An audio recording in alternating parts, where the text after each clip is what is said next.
students, how are you all? I hope you all are very good. Welcome back to the channel with the new chapter of class 8 science, chapter number 11, that is keeping time with the skies. So now let's start and learn about the chapter. First of all, they have given you the introduction. So since ancient times, the people have looked up at the sun, moon and stars to measure time. And long before clocks and watches were invented, the changing position of these celestial objects helped humans keep track of days, month and season. The rising and setting of the sun marked day and night, while the movement of the moon guided early calendars. What they're saying, students, since ancient time, पहले ही time से लोग जो हैं सन, moon and stars को पहले time पे लोग देखा करते थे टाइम को मेजर करने के लिए. एंड लॉन्ग बिफोर, यानी कि जब तक क्लॉक्स या वॉचेस का इन्वेंशन नहीं हुआ था, उस टाइम पर इन सेलेस्टियल ऑब्जेक्ट की चेंजिंग पोजीशन से ही ह्यूमन बीइंग को हेल्प मिलती थी डेज, मंथ एंड सीजन्स का ट्रैक रखने के लिए. सो सन की राइजिंग एंड सेटिंग, कि सन कब राइज होता है, कब सेट हो जाता है, ये बताता था डे एंड नाइट को. एंड जो मून का मूवमेंट था वो अर्ली कैलेंडर्स बनाने में काफ़ी हेल्पफुल रहा. सो पीपल, लोगों ने sundial, water clock and observatories को क्या किया स्टूडेंट्स, बनाया सो दैट टाइम को एक्यूरेटली मेजर किया जा सके. फार्मर्स भी सन की पोजीशन का यूज़ करते थे टू डिसाइड कि कब उन्हें क्रॉप्स को सो करना है एंड कब हार्वेस्ट करना है. सेलर्स इतने बड़े बड़े ओशियंस को नेविगेट करते थे स्टार्स को एज देयर गाइड यूज़ करके. But today we use precise digital clocks and हमारा जो मॉडर्न सिस्टम है टाइम कीपिंग का, वो क्या है, स्टिल लिंक्ड है natural movement of the earth, moon and sun से. भले ही हम आज के टाइम पे काफ़ी प्रिसाइज डिजिटल क्लॉक्स का यूज़ करते हैं, लेकिन स्टिल आज का जो हमारा मॉडर्न सिस्टम है टाइम कीपिंग का, वो अभी भी इन्हीं सेलेस्टियल ऑब्जेक्ट्स के मूवमेंट के साथ, नेचुरल मूवमेंट के साथ लिंक्ड है. ओके, चल. So now how does the moon, कैसे मून की अपीयरेंस चेंज होती है and why. So students, let us carefully observe the moon to understand कि कैसे उसकी shape over a month change होती है. You may have tried a similar activity before also, but this time we will do it in more detail. ठीक है, आपको अपनी observation start करनी है from the morning after a full moon day. Full moon day के बाद जो morning होगी वहाँ से आप अपनी ऑब्जर्वेशन को स्टार्ट करेंगे. ठीक है, because as that when the moon is easiest to spot in the sky. So on the first day after the full moon, first day पे आप देखोगे मून को वेस्टर्न स्काई में एट सनराइज. ठीक है, you have to prepare a table in your notebook similar to table 11.1 and you have to record the following observations. क्या क्या, date, time of observation, यानी कि वो सनराइज का टाइम है, सनसेट का टाइम है. एक सर्कल को आपको शेड करना है पेंसिल से टू शो कि मून का कितना ब्राइट पोर्शन आपको दिख रहा है, एज यू हैव शोन, इस तरीके से. And from the second day onward, second day से आपको ये भी नोट करना है कि वेदर जो मून का ब्राइट पोर्शन है वो इंक्रीज हो रहा है या डिक्रीज हो रहा है compare to the previous day. Secondly आप क्या ऑब्जर्व करेंगे कि मून आपको अपीयर होता है फार्दर और nearer from the sun in the sky then the day before. ठीक, तो आफ्टर अबाउट 15 डेज मून जो है आपको विजिबल नहीं होगा एट सनराइज और सनसेट. एंड नेक्स्ट 15 डेज के लिए आपको सेम एक्टिविटी कंटिन्यू करनी है at sunset instead. Okay, then look at the data you recorded. Did you notice that the moon look different each day. ठीक है, हर दिन आपको मून डिफरेंट दिख रहा था. ठीक है, was it visible on all the days, did it appear in the same part of the sky as the day before. ये सारी आपके ऑब्जर्वेशंस रहेंगी. So now we have the topic phases of the moon. तो आपकी observation से आपने देखा होगा कि मून का जो ब्राइट पार्ट है स्टूडेंट, वो ग्रेजुअली रिड्यूस हो रहा है एक फुल सर्कल से हाफ सर्कल तक in about a week. And next week में वो और श्रिंक होता चला जाएगा जब तक मून बिल्कुल भी विजिबल होना बंद हो जाएगा. सो ये जो 2 वीक की ड्यूरेशन है, इसे हम कहते हैं waning phase of the moon. And moon के जो डिफरेंट शेप्स आपको दिखते हैं इस टाइम पे, इन्हें हम स्पेशल नेम्स प्रोवाइड करते हैं. ठीक है, यानी कि वो दिन जिस दिन मून आपको एक कंप्लीट ब्राइट सर्कल की तरह दिखता है, उस मून को कहा जाता है फुल मून डे, यानी कि पूर्णिमा. ओके, एंड द डे जब मून बिल्कुल भी विजिबल नहीं होगा उसे बोलेंगे new moon day, that is Amavasya. After the new moon के बाद जो ब्राइट पोर्शन है वो आपका ग्रो होना स्टार्ट होता है. And in about a week, एक वीक के अंदर वो हाफ सर्कल में डेवलप हो जाएगा. एंड अनदर वीक में वो फिर से दोबारा फुल कंप्लीट सर्कल दिखने लगेगा. इसे कहते हैं waxing phase of the moon. Waxing phase of the moon. In India में वेनिंग फेज ट्रेडिशनली कृष्ण पक्ष कहा जाता है एंड वैक्सिंग फेज को शुक्ल पक्ष कहा जाता है। Okay, the moon passes, moon जो है इन दोनों फेजेस से पास होता है, यानी कि वेनिंग एंड वैक्सिंग से, एक कॉन्टिन्यूस साइकिल के अंदर। एंड द टाइम, वो टाइम जो वन फुल मून से नेक्स्ट फुल मून तक का होता है, उसे हम 1 मंथ कंसिडर करते हैं। एंड जो चेंजिंग शेप है मून के ब्राइट पार्ट की as seen from the earth, इन्हें कहा जाता है phases of the moon.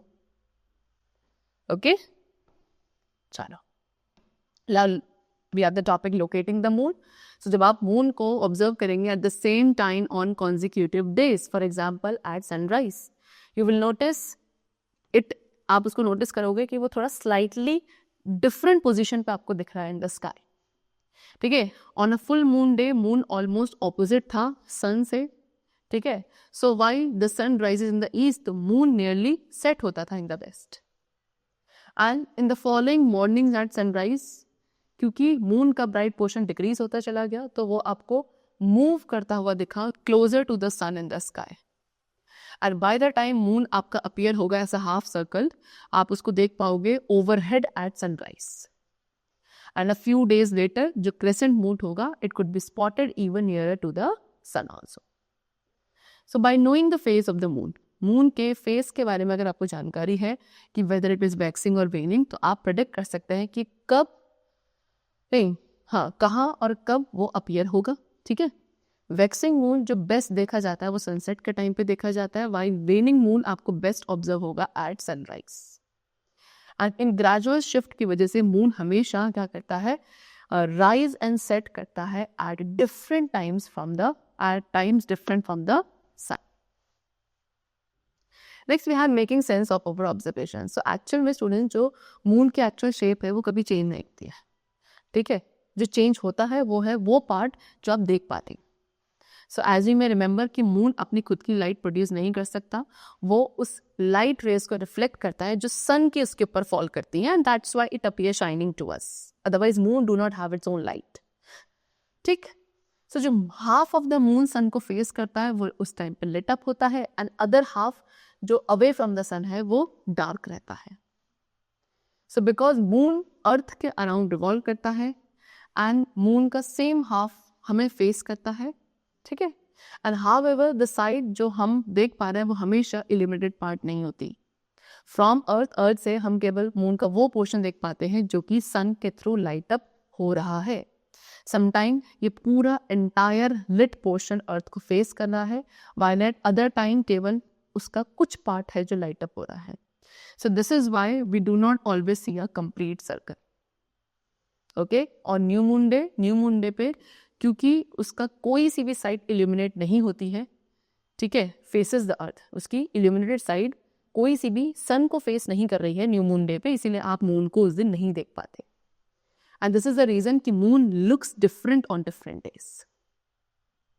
Okay, चलो now in all the other position, बाकी जितने भी पोजिशन है स्टूडेंट्स, उसमें जो डिवाइडिंग लाइन होती है bright and dark part of the ball में, वो हमें अपीयर होते हैं curved. So this is similar to the curved shape of the moon's bright ocean that we see from the earth on different days. ठीक है, चलो now they have given you the below figure which shows moon जो है different position पे around the earth कैसे दिखता है। Okay, corresponding to the balls position. Earth and जो सनरेज हैं वो आपको दिखाई गई हैं as they have seen in below figure कि मून अपनी वन रिवोल्यूशन जो है कंप्लीट करता है around the earth, moving from position A through H and back to A in about a month. And throughout this time moon की जो side सन को face करती है वो हमेशा इल्यूमिनेटेड रहती है। सो मून का वो पार्ट जो अर्थ को फेस करेगा उसे आपने ऑरेंज डैश लाइन से दिखाया है एंड एरोस के थ्रू। एंड फ्रॉम द अर्थ हम इल्यूमिनेटेड, हम सिर्फ इस इल्यूमिनेटेड पोर्शन को ही देख पाते हैं साइड के। फिर at position B and H more than half of the, ठीक है, इल्यूमिनेटेड पार्ट का मोर देन हाफ विजिबल है, जिसे हम गिब्बस फेस कहते हैं। And at position D and F less than half of the illuminated part is visible, जिसे हम क्रेसेंट फेस कहते हैं। सो जो चेंज आ रहा है कि हाउ मच, कितना जो लिट पोर्शन है वो विजिबल है फ्रॉम द अर्थ, इसी की वजह से phases of the moon arise होते हैं।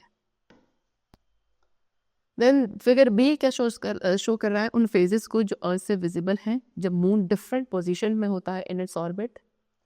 From position A to C and to E moon जो है अपने वेनिंग फेज में है, and E to G and back to A moon अपने वैक्सिंग फेज में है। एंड क्योंकि अर्थ जस्ट 1 डे लेता है अपने रोटेशन को कंप्लीट करने में, वाइल मून ऑलमोस्ट 1 मंथ लेता है to revolve around the earth, इसीलिए the people all over the world वो मून के सेम फेस को देख पाते हैं on any given day. Okay, so as they have shown in figure A, moon आपके क्लोजेस्ट अपीयर हो रहा है सन पर, सन से क्लोजेस्ट अपीयर होता है न्यू मून डे पे, एंड फारदेस्ट होता है from the sun on a full moon day. is in the same pattern we observe in the activity on page 136 also. Okay, सो जो एक्टिविटी हमने वहाँ पे पढ़ी थी उसमें हमने क्या नोटिस किया था कि मून की पोजीशन जो है सनराइज और सनसेट पे वो शिफ्ट होती रहती है from 1 day to the next. ऐसा क्यों? जब अर्थ अपनी 1 फुल रोटेशन कंप्लीट करता है 24 आवर्स में, एंड मून भी उसके टूवर्ड्स फॉरवर्ड मूव करता है अपने ऑर्बिट में रह के around the earth only. So as a result जो अर्थ है उसे थोड़ा ज़्यादा रोटेट करना पड़ता है for the moon to appear in nearly the same position in the sky. So moon के जो चेंजिंग फेजेस हैं वो नेचुरल पीरियोडिक इवेंट हैं जो रिपीट होते हैं in a cycle of about 1 month, and उन्हें आप यूज कर सकते हैं to measure the time. So yes, just like other natural periodic events जैसे कि डे एंड नाइट और चेंजिंग सीजन्स जो हमने पढ़े हैं अर्लियर, बट हाउ एग्जैक्टली ये पीरियोडिक इवेंट्स को हम टाइम के ध्यान रखने के लिए यूज करते हैं। सो कैसे कैलेंडर्स जो है they came into existence. See, we have already learn as seen from the earth, sun east से राइज होता है, अक्रॉस द स्काई मूव करेगा एंड वेस्ट में सेट हो जाएगा, एंड अगेन नेक्स्ट डे वो ईस्ट डायरेक्शन से ही राइज करता है। सो ये जो अपेरेंट डेली मोशन है सन का, ये किसकी वजह से होता है? अर्थ की रोटेशन की वजह से होता है ऑन इट्स एक्सिस। एंड जो नेचुरल साइकिल है ये बनाती है बेसिस ऑफ द डे, जिसको हम as a unit of time use करते हैं। सो जो एवरेज टाइम सन लेता है अपने हाईएस्ट पोजीशन से मूव करने के लिए in the sky on 1 day to the highest point in the sky in the next day, वो कितना है? अबाउट 24 आवर्स का। इसे कहा जाता है मीन सोलर डे। एंड सन की जो हाईएस्ट पोजीशन होती है स्काई में उसको आइडेंटिफाई कर सकते हैं शेडोज को ऑब्जर्व करके, ठीक है, क्योंकि एक ऑब्जेक्ट की शेडो शॉर्टेस्ट होती है जब सन अपने हाईएस्ट पॉइंट पे होगा। ओके, चलो now the phases of the moon, what they saying कि मून के जो फेजेस हैं वो एक अनदर नेचुरल साइकिल है जो कि लॉन्गर होती है than a single day. Moon about 29.5 days का टाइम पीरियड लेता है अपने सारे फेजेस को कंप्लीट करने के लिए, ठीक है, एंड ये साइकिल बेसिस बनाती है ऑफ अ मंथ, ठीक है, which is another important unit for measuring time. Then there is a larger unit, एक और लार्जर यूनिट है टाइम मेजरमेंट की जो नेचुरल साइकिल ऑफ सीजन से अराइज होती है। एंड यू मे रिकॉल कि अर्थ अबाउट 365 एंड 1/4 डेज का टाइम पीरियड लेता है अपनी 1 रिवोल्यूशन को कंप्लीट करने में अराउंड द सन, एंड इस पीरियड के दौरान 1 full cycle of season occur होती है जो कि एक सोलर ईयर को डिफाइन करेगी। Okay, now next we have what? Lunar calendars. So in ancient time में द पीपल ऑब्जर्व कि within 1 cycle of season almost 12 cycles of moon phases होते हैं और 12 ल्यूनर मंथ्स होते हैं। सो यहाँ से ल्यूनर कैलेंडर्स का क्रिएशन हुआ जहाँ पे जो बेसिक यूनिट थी वो क्या थी? A day. ओके, एंड एक मंथ आपका 29.5 डेज में लास्ट होता था, एंड एक ल्यूनर ईयर 12 ल्यूनर मंथ्स का बना होता था। मून के फेजेस ने इस तरीके से एक simple and reliable way provide किया to measure the passage of time.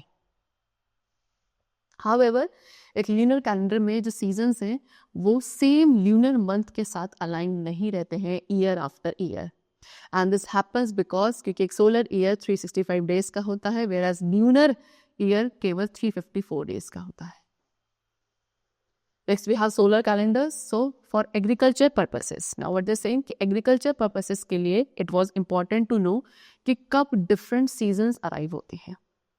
So ये जो need थी ईयर को अलाइन करने की विद द सीजन, यहाँ से अराइज हुआ solar calendar. The Gregorian calendar, जिसको वाइडली यूज किया जाता है आज के टाइम पे, वो सोलर कैलेंडर है। एंड इस सिस्टम में मंथ को एडजस्ट किया जाता है सो दैट जो टोटल लेंथ है ईयर की वो 365 डेज रहे। एंड दिस इज वाई कि कुछ मंथ्स में केवल 30 डेज होते हैं, कुछ में 31 एंड फरवरी में केवल 28 डेज। हाउ एवर अर्थ केवल नियरली एक extra quarter of a day लेता है बियॉन्ड 365 डेज अपनी एक रेवोल्यूशन को कंप्लीट करने के लिए अराउंड द सन। एंड ये जो एक्स्ट्रा आवर्स होते हैं ये मिलकर अबाउट 1 डे बना लेते हैं एवरी 4 ईयर्स में। सो इसे बैलेंस करने के लिए सोलर कैलेंडर में एक एक्स्ट्रा डे होता है आफ्टर एवरी 4 ईयर, जिसको हम लीप ईयर कहते हैं। एंड इस लीप ईयर में फरवरी में हाउ मेनी 29 डेज होते हैं। ओके, सो ग्रेगोरियन कैलेंडर में अगर एक ईयर को डिवाइड किया जाए बाय 4 तो एक एक्स्ट्रा डे को हम फरवरी में ऐड कर देते हैं, जिसकी वजह से उसमें कितने 29 डेज होते हैं। सो इस तरीके से कैलेंडर प्रॉपरली अलाइंड रहता है with the season. Okay, next we have about lunisolar calendar. See, एक अनदर टाइप ऑफ कैलेंडर है जिसको जो प्राइमरली मून के फेजेस को फॉलो करता है to count days and month, लेकिन it also makes adjustment to stay aligned with the seasons. So एक ईयर जो 12 ल्यूनर मंथ्स का होता है वो टोटल 354 डेज उसमें होते हैं, जो अबाउट 11 डेज शॉर्टर होगा than a solar year. And over 2 to 3 years में ये जो डिफरेंस है ये एक्यूमुलेट होकर नियरली एक फुल मंथ बना लेता है। सो टू करेक्ट दिस, एक एक्स्ट्रा मंथ जिसे हम कहेंगे अधिक मास, ठीक है, और इंटर कैलेंडर मंथ, ये कुछ ईयर्स में ऐड हो जाता है। एंड दिस इंश्योर्स कि lunar cycle and solar year sync में रहे। जो कैलेंडर्स इस सिस्टम को फॉलो करते हैं वो सोलर एंड ल्यूनर कैलेंडर्स दोनों के ही फीचर्स को कंबाइन कर देते हैं and they are called lunisolar calendars, जिन्हें हमारे इंडिया के काफी सारे पार्ट्स में यूज किया जाता है। ओके, चलो next we have Indian national calendar. See, government of India, Indian government एक नेशनल कैलेंडर का यूज करती है alongside the Gregorian calendar for various official purposes, जिसे हम सोलर कैलेंडर कहते हैं। इसमें एक ईयर में 365 डेज होते हैं। सो ये ईयर स्टार्ट होता है on 22 March, that is the day following the spring equinox. And Gregorian calendar की तरह इस इंडियन नेशनल कैलेंडर में जो मंथ्स होते हैं इसमें ईदर 30 और 31 डेज होते हैं। ग्रेगोरियन कैलेंडर में ऐसा नहीं होता था बट इसमें होता है। एंड मंथ्स के जो नेम होते हैं वो ट्रेडिशनल इंडियन कैलेंडर से ही डिराइव किए गए हैं। ठीक है, एक नॉर्मल ईयर में जो सेकंड होता है टू 6th मंथ उसमें 31 डेज होंगे ईच, वाइल रिमेनिंग मंथ में how many 30 days will be there. Leap year को अलाइन किया जाता है ग्रेगोरियन कैलेंडर के साथ by adding an extra day to Chaitra, that is the first month.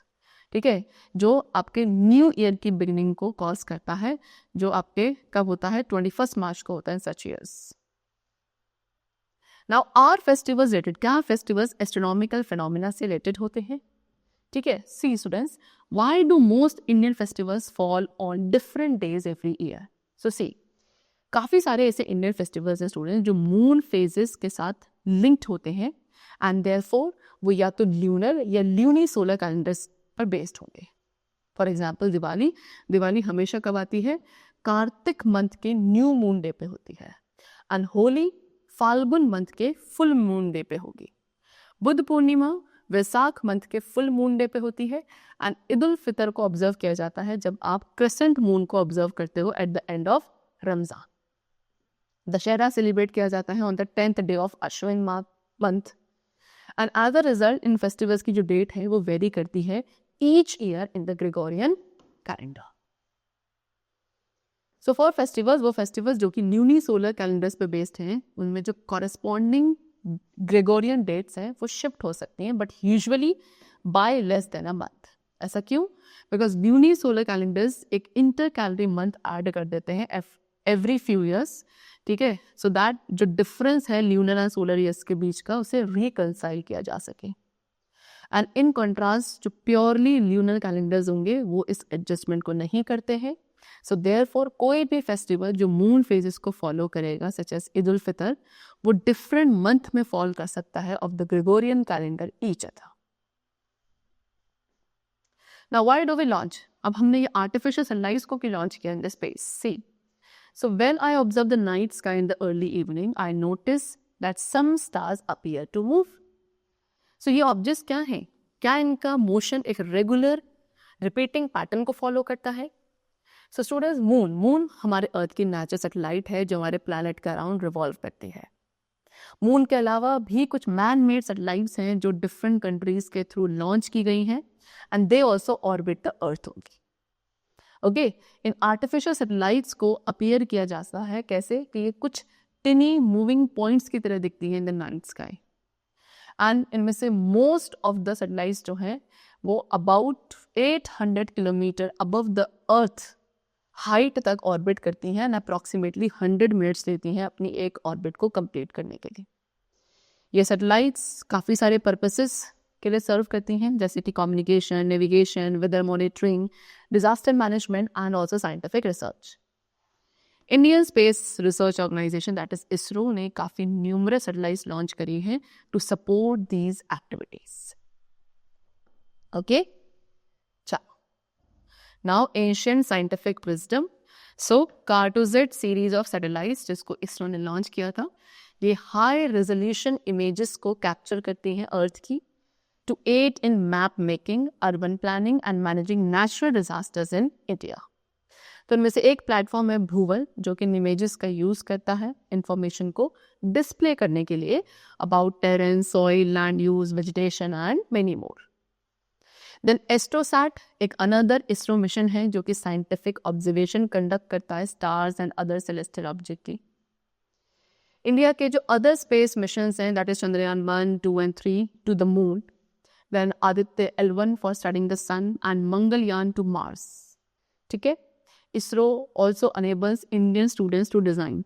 ठीक है, इसके अलावा इसरो इंडियन स्टूडेंट्स को भी अनेबल करता है कि वो कुछ स्मॉल सैटेलाइट्स को डिज़ाइन करें, लॉन्च करें, जैसे कि आज़ादी set, inspire set 1 and Jugnu.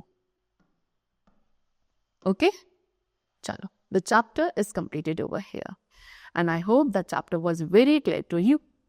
Now we will meet very soon in the next session. Till then, take care of yourself and thanks to everyone.